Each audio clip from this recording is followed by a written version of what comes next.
इतिहास का सबसे महंगा भरोसा एक राजा को हमेशा के लिए निर्वासन में भेज गया।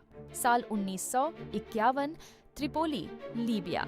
एक बुजुर्ग राजा 4 दशकों की लड़ाई के बाद आखिरकार इतालवी कब्जे से अपने देश को आजाद कराता है। किंग इदरीस प्रथम दुनिया के सबसे गरीब देश को तेल की खोज से सबसे अमीर बनाता है। वह स्कूल, अस्पताल बनवाता है और पूर्व और पश्चिम दोनों से दोस्ती रखता है। उसकी फौज में एक 27 साल का लेफ्टिनेंट मुअम्मर गद्दाफी राजा के प्रति वफादारी की कसम खाता है।